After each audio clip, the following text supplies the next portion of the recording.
မှာဒီနေ့ sharing လုပ်ပေးခြင်းတဲ့သင်ခန်းစာလေးက teacher တို့ return report တွေကိုထုတ်တော့မယ်ဆိုလို့ရှိရင်ဒီသူပို့လိုက်တဲ့ return amount တွေကို return amount အနေနဲ့မကြည့်ဘဲနဲ့ဒီ product တစ်ခုချင်းစီအလိုက်ပေါ့နော်သူ့ရဲ့ return ကို percentage အနေနဲ့ပြချင်တယ်ဆိုရင်ဘယ်လိုမျိုးပြလို့ရမလဲဆိုတာကို sharing လုပ်ပေးသွားမှာဖြစ်ပါတယ်ဒီသင်ခန်းစာလေးကတော့ကြည်ပါတို့ဒီ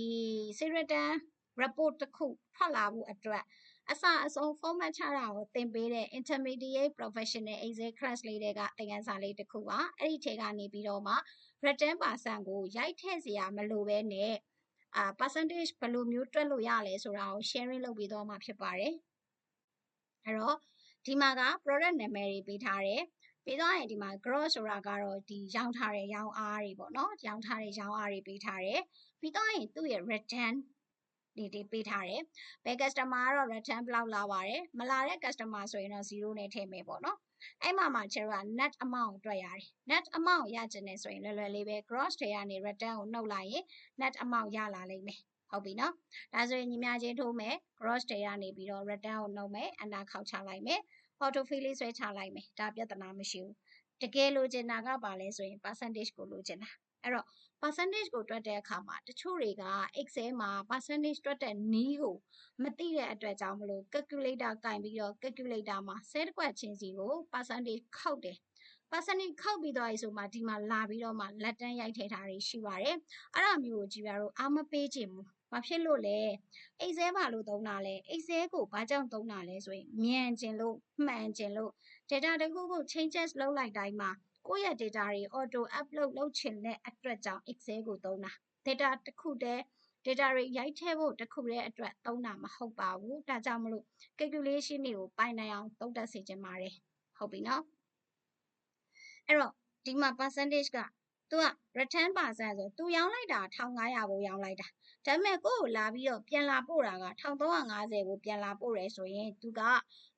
ပြည့်လို့နေပါဖြစ်သွားပြီဒါဆို percentage အနေနဲ့ကြည့်မယ်ဆိုရင်ကျတော့90%လောက်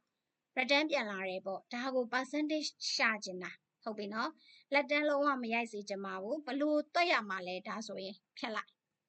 ပြီးရင်ဒီမှာကိုလိုချင်တဲ့နေရာမှာကာစာချမယ်ညီမြချင်းထိုးမယ်return ကိုအရင်ဦးဆုံးယူရတယ်အနည်းလို့အများစားကြီးအစားပြီးရင် gross ကိုယူလိုက် enter ခောက်ချလိုက်ပြီးရင် auto fill လေးဆွဲချလိုက် that's all ဒါပဲဟုတ်ပြီနော်ဆိုရင်သူကဒီမှာ gross မှာရောင်းထားတာကကိုစောစောကိုရောင်းထားတာ4050ဘူး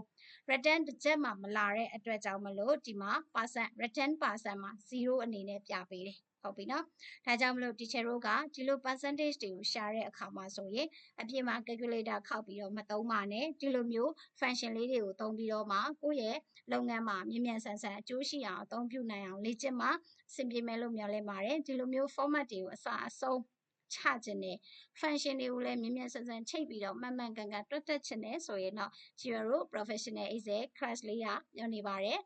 ဒီ class လေးမှာ join ပြီးတော့မှကိုယ့်ရဲ့ Excel skill တွေကိုအမြန်ဆုံးနဲ့ level up ဖြစ်နိုင်အောင်